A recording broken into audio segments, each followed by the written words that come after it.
Yeah, good morning, church. Last Sunday, on the first Sunday of 2024, we went through the 2024's vision for our entire church, the church body as a whole. Now, what I want to do with that big picture is actually start going smaller and narrowing that picture to the vision for us, as you and I. I want to talk more individually today to each and every one of you. And so I would like to start off by asking you all this riddle. I'm always moving, yet never go anywhere. I can't be touched, yet I can be felt by all. What am I? Very good. Wow, both of you. That was really quick. And both of them are correct. It is time. This morning, I want to quickly talk to you about the value of time. And this is part of our Vision 2024 series. And time is so important that Steve Jobs actually said this quote. He said, the most precious resource we have is time. You know, it's interesting for me to see his life, and by the end of his life, he had amassed so much money that all of the money in the world couldn't help him give him more time. And time, as we get older, it's interesting, right? Time. When you're young, you think that you have all the time in the world. And sometimes that youth makes us foolish. Because and it also makes us more adventurous because we're more daring than we normally are.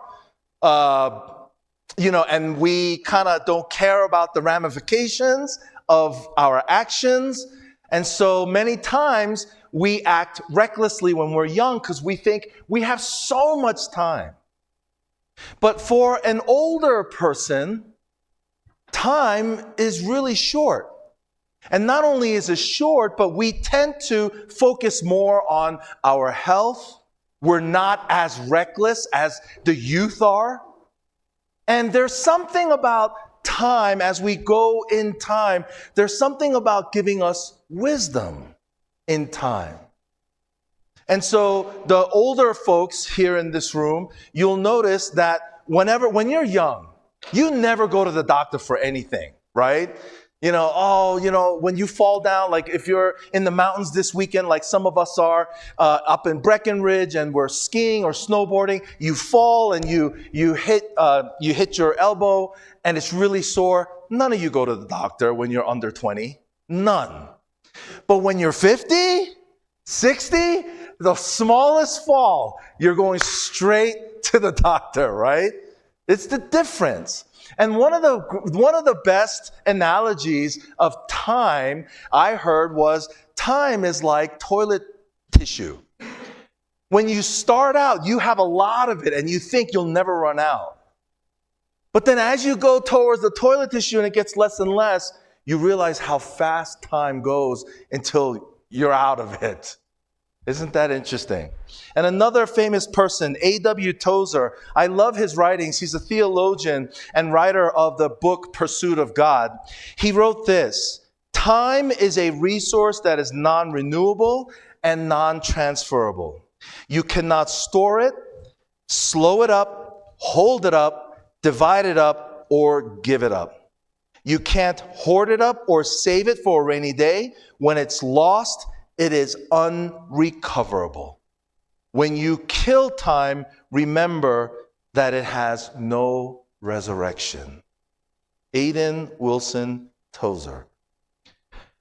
It's interesting that the Bible too makes a point about time and understanding time that gives us wisdom. And it says here in Psalm chapter 90, verse 12, it says, "Teach us, O Lord, to number our days that we may gain a heart of wisdom."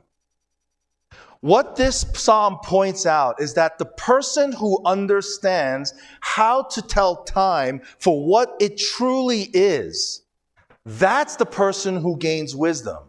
Once again, that's why I want to share with you that most of us understand this inherently, that the older we get and the more closer we get to death, ultimately death, we appreciate and understand time much more than a younger person who's 8 or 10 or even in their 20s. They don't understand the concept of time like older, much more mature adults do. And so here in this scripture, this is the Psalm of Moses, and he writes to his people, Lord, teach us to number our days. Help us know that time isn't infinite. We won't have an infinite number of time and an infinite number of days. And so teach us that, Lord, so that we may gain a heart of wisdom. And I think you and I here in this congregation know that the lesser time you have, the more your heart is spurred to do something about it. Like when you're young and you're aimless, you're just like, I have all the time in the world. And you think that turning 25 or 30 or 40 is such a long way off when you're young. But those of us who are in our 30s and 40s, you know it comes like this. It's so quick. And anything can happen. Anything. If any of you have lived long enough, you know that not only is time so fleeting and it goes so fast, but our health too. It can go like that, like in an instant. You never know what's going to happen to us tomorrow. None of us do. It could be a small little ailment that turns into something worse. It could be a cough that you have and you develop that the doctors, you go in and they're like, we have bad news for you. And so Moses is telling us, teach us, God, to number our days. Not to think that we have time in eternity, but that it is a resource, like A.W. Tozer said, that we can't resurrect. Once it's dead, you can't get it back. And so in 2024, I thought about this, like towards the end of 2023, I said to the Lord, I said, God, did I waste my time with you? Is there anything in 2023 that, now that the time has gone so fast, is there anything that I can do that you want me to change? And this is the moment, the beginning of the year is a great time for all of us to think about such things. Like, how are we going to spend our time? Because can I just share with everyone here a universal truth? 2024 is going to go just as fast as 2023 did. No, you don't think so? Huh? Oh, no. So yeah, she's shaking her head, but yes, it's going to go just as fast. And the older you get, you realize as the time goes by, it goes faster and faster. And so what is the biblical answer to this conundrum? That we don't have as much time as we think. And so Paul writes in 1 Corinthians chapter 7, verse 29, he writes this. What I mean, brothers and sisters, is that the time is short. From now on, those who have wives should live as they do not. Those who mourn as if they did not. Those who are happy as if they are not. Those who buy something as if it were not theirs to keep. Those who use the things of the world as if not engrossed by them. For this world, in its present form, is passing away. I think what Paul is saying here is he's trying to tell his readers is don't focus so much on temporary things. Don't focus your life on the things of this world. And the interesting about this text is that this text comes right in the chapter where it talks about marriage. The whole chapter, First Corinthians chapter 7, is all about marriage. And so Paul's audience, as he's writing this, it's a wide-ranging audience that Paul talks to. He's talking to those who are married. He's also talking to those who are single. He's talking to a whole gamut of people. And his conclusion is that whether you're single or you're married, a person who is not supposed to be consumed by the world in thinking that marriage will solve all their problems. And for those who are in unhappily married situations, your world is not going to be solved by leaving that marriage either. He talks about this throughout 1 Corinthians chapter 7. He's saying that somebody else shouldn't be the source of your joy. The source of your joy should be coming from eternal things, not things of this world. That is why you see that all throughout our society, people are not happy. People who have millions and millions of dollars to spend. So they go out and they buy something that they think will make them happy. They go out and go on their vacation that they think will make them happy. But once you buy the newest and latest, like let's say for women, the newest and latest fashion gear, you think that will make you beautiful. But you wear that dress or you wear that clothes for a couple of weeks and then it's put in the closet, not to be seen again. The newest and latest technology. Some people think that the newest and latest technology will make us more productive. That's why I have to get that new phone. I have to get that new laptop. I have to get that new, whatever it is. We think that we're going to become more productive, but it doesn't really bring us joy. These are all temporary things. Some of us have this love for cars. We think that the latest and greatest car is going to bring us even more joy. Until next year, they come out with a 15-inch touchscreen TV. And you're like, oh my gosh, why did I get the 12-inch? I need the 15 to make me happy. Well, then guess what? Next year, there's going to be a 20-inch and a 30-inch. It never ends. And that is why Paul is trying to tell these Corinthians, he's trying to tell single people who feel like their life is not joyful. They think their life is, they say things like, oh, if I could only just marry Prince Charming. If I could only marry princess, my fairy princess. Well, news shocker, you may find your knight in shining armor, but after a few years, you realize there's some kinks in the armor. And they're not all that's cracked up to be.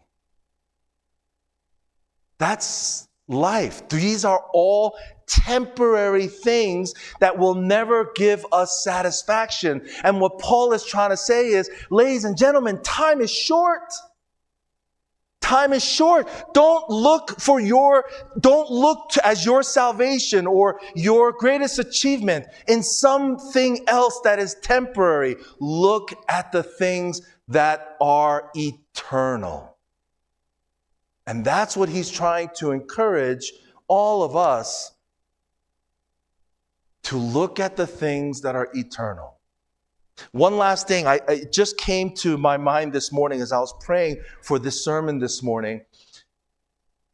You know, I have met some people who have lost loved ones. Some people have lost their spouses after like 50 years. And it's hard. It's really hard.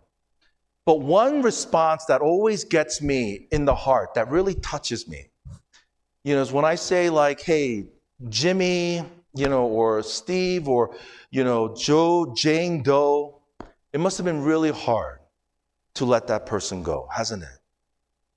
And sometimes I get these responses where they say, you know what, Pastor Howard, it is hard right now, but I know that I'm going to see them in heaven.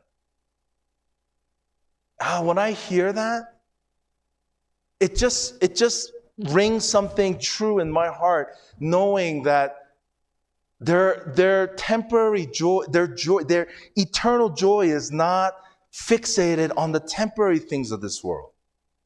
They're looking toward eternity and looking with that perspective, with eternity in perspective, and they're saying, you know what? Yeah, it hurts now, but my joy and my life is not determinative from this temporal joy.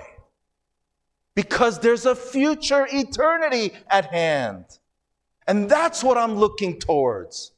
And when I hear that, man, there's something that works in my soul. And I realize, wow, that person, they really have eternity in their hearts. Last thing I just want to point out here, he says, not only in 1 Corinthians, but Paul really believed in this passage and this principle so much about the value of time. He says in Ephesians chapter 5, verse 15 and 16, he says, be very careful then how you live, not as unwise, but as wise. How do we become wise? Making the most of every opportunity, because the days are evil. Therefore, do not be foolish, but understand what the Lord's will is. Do not get drunk on wine, which leads to debauchery. Instead, be filled with the Spirit. And so what Paul is trying to say here is that he's saying, make the most of every opportunity. Now, this terminology, make the most of every opportunity, it actually, in other versions, it says, redeem the time. He's telling his audience, make the most of the short time that you have in life. I mean, if anybody knew about the shortness of time, it was Paul. And not only it was Paul, but we know from context, this book, Ephesians, where he wrote it, he wrote this in jail. He wrote this in jail waiting for his death penalty, for his punishment. They were about to kill him and he's in jail. So as he's writing this is a man who's about to see the gallows soon. He is going to die. He knows this. And yet he's able to write, he's able to pen these amazing words. Everyone, make the most of the short time that you have. And how do we do that? Well, he tells us, don't be foolish. Once again, don't put your everything, your heart and your love on temporal things that go away. But figure out what the Lord's will is. What does God want you from your life in 2024? If this were the last year that you and I are living on this planet, if you knew that your gravestone, the last numbers, the last digits are going to be 2024, how would that change your life and your outlook and what you would do? Would you still be trying to chase after that elusive temporary goals in life? Or would you try to live for something greater and something more meaningful, like a good relationship with your family, spreading love to as many people as you can? Or are we going to still be inundated with thinking about, I got to get that new thing. I got to get that new toy. I got to get that new spouse, whatever it is. And so he says, do not be foolish, but understand what the Lord's will is. Do not get drunk on wine, which leads to debauchery. Instead, be filled with the Spirit. And how does Paul describe being filled with the Spirit? Well, it says here in the next verse, this is the clue. This is what it means to be filled in the Spirit. Speaking to one another with psalms, hymns, and songs from the Spirit. Sing and make music from your heart to the Lord, always giving thanks to God the Father for everything in the name of our Lord Jesus Christ. See, Paul is a man who's about to die. He knows that he's about to head into the death sentence. And yet, he's found writing a book to other Christians to encourage them and tell them that this is what life is about. That find the will of God. Don't make your life about temporary things, but look at eternal things. What is he doing? He's sharing his testimony with his people, with God's people. That's what it means to live in the Spirit. Just like this morning, we had in our baptism, we had testimonies being shared, singing hymns and songs to one another from the Spirit. It wasn't just Ray and Ryan who was giving their testimony. It was Esther and David who was giving their testimony towards them. And then they were giving their testimony towards you. And what do we do now with that information? We should go out and spread that as much as we possibly can to one another. Share the love of Christ with one another. Encourage one another to keep the faith. Pray for one another. Like we asked even this morning. You know, I did not know from before the testimony that this year Ray and Ryan wants to have a child. God bless them. I'm going to be praying for y'all. No, seriously, that's my prayer. That's one of my prayer requests. And so continually pray for them. Continually pray for one another. And there are at least many of us who are going through very much difficulties in here. And what can we do to be in the Spirit in 2024? We can ask one another, how can we pray for you? How can I pray for you? And we can do that together, and together as one body, we will find our joy in eternal things more than in the temporary things of this world. I want to take a time to pray for reflection this morning as we head into 2024. And once again, I really want to challenge you with this question. If 2024 were the last year of your life, would there be any changes? Would there be any massive turnarounds? Or is there something that you would want to switch? And maybe that's part of finding what the Lord's will is. Maybe you don't want to live for the temporary things, but you want to expand your heart. And you want to live for things that are eternal.